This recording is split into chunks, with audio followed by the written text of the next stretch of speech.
Hey there. Welcome. Come on in. I'm Ibnul J. Farabi, and this is Echoes of the Ancients.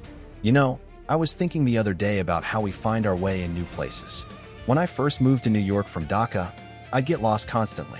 I'd rely on a map on my phone, this little blue dot telling me exactly where I stood in the universe. But what if there was a place so deliberately lost? A city that wasn't just forgotten, but was almost erased? A place that vanished into the very landscape, leaving behind nothing but a whisper in old books and a warning? That place is Ubar, the Atlantis of the sands. For centuries, it was just a legend. A fabulously wealthy city of towers built atop a giant cavern, a hub for the frankincense trade, so wicked and arrogant that it was swallowed by the desert as divine punishment. The Quran mentions it, calling it Iram of the Pillars. The Arabian Nights speaks of it. Explorers like T. Lawrence of Arabia, dreamed of finding it. But the Rub al Khali, the empty quarter of the Arabian Peninsula, is one of the most brutal deserts on Earth. It doesn't give up its secrets easily. It just buries them deeper. So for a long, long time, Ubar remained exactly where it seemed to belong, in the realm of myth. But here's where our story twists. Because in the late 20th century, a man became obsessed with finding it. Not an archaeologist with a trowel, but a filmmaker and adventurer named Nicholas Clapp. He had this wild idea. What if we could use the eyes of gods to find a city of men?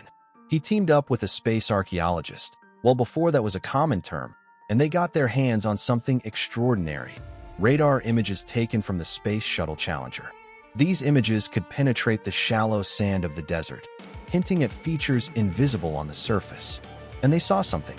Ancient caravan tracks, like fossilized threads, all converging on one spot in modern-day Oman.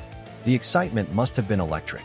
They assembled a team, braved the desert, and in 1992, they began to dig at that convergence point. And the sand gave up its ghost.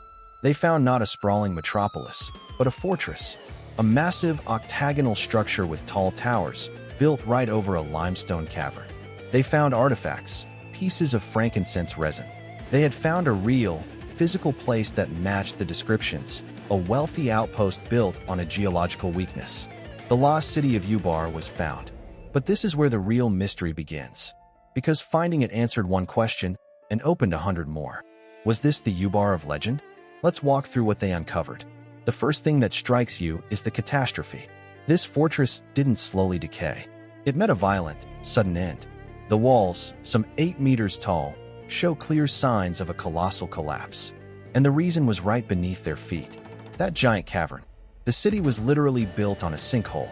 The team concluded that the limestone roof of the cavern, weakened perhaps by the weight of the towers and by water usage, finally gave way.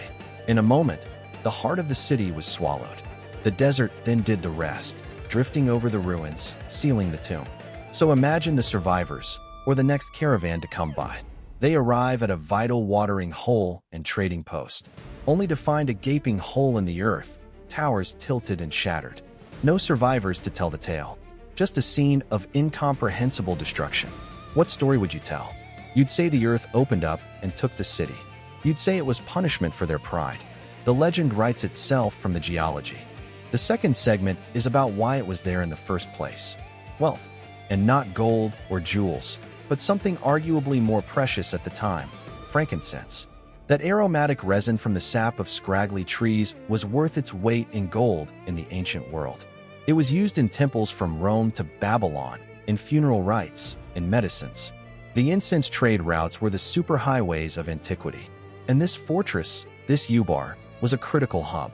It was a nexus where tracks from the frankincense groves in southern Arabia met, a place to gather, to tax, to protect the precious cargo before the long journey north. The wealth was real, the towers were real, and the isolation was absolute. A city of such remote wealth would naturally spin stories around itself, growing grander with each telling. Now, I want to pause here and bring this home. I'm an engineer by training. I look at problems and see systems, causes and effects. And sitting in my apartment in Brooklyn, looking at the maps and the geological reports, what fascinates me about Ubar isn't the magic, it's the devastatingly logical chain of events. A society identifies a strategic point, a water source at a trade crossroads. They build for success, for defense, for grandeur. In doing so, they unknowingly stress a fragile geological system. Their very success contains the seed of their destruction. The collapse isn't a moral lesson from the heavens, it's a structural failure. But for the ancient mind, there is no distinction. The physics is the morality. The ground didn't just cave in, it judged. That transformation, from accident into allegory, is how a fallen fortress becomes the Atlantis of the sands. So what are we left with? We have a location. We have ruins that match the legend in startling ways. But do we have Ubar? Many scholars say we have a Ubar, a major frankincense depot that met a dramatic end, and whose memory fed the legend. But the mythical Ubar, the city of 1,000 pillars, is more than one sinkhole. It's a story.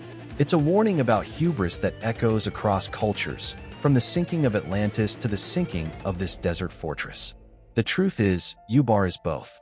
It is a real place where real people lived, traded, and died. And it is also an eternal idea, the idea that the earth can reclaim what it has given, that civilizations, no matter how wealthy or advanced, are built on foundations they don't fully understand. The desert didn't just hide Ubar. It preserved its meaning. It allowed the story to grow, untethered from the simpler facts, until we were ready to come looking with our satellites and our science. And when we pulled it from the sand, we found the perfect intersection, a literal collapse that perfectly explains a metaphorical fable. It reminds me that we are all building our own cities, in a way. Our careers, our lives, our little legacies. We pick what seems like solid ground. We build our towers. And we hope the foundations hold. Ubar's echo tells us to listen to the ground beneath our feet, to understand the systems we're a part of. Because sometimes, the greatest threat isn't from the outside, but from the very ground we built our success upon. Thank you for walking through the sands with me today. If these echoes of the ancients resonated with you, I'd be so grateful if you'd share the show with a fellow history lover. For more stories like this, explore the other podcasts from our home, Light Knot Studios, at lightknotstudios.com. I'm Ibnul J. Farabi. Until next time, keep listening for the echoes.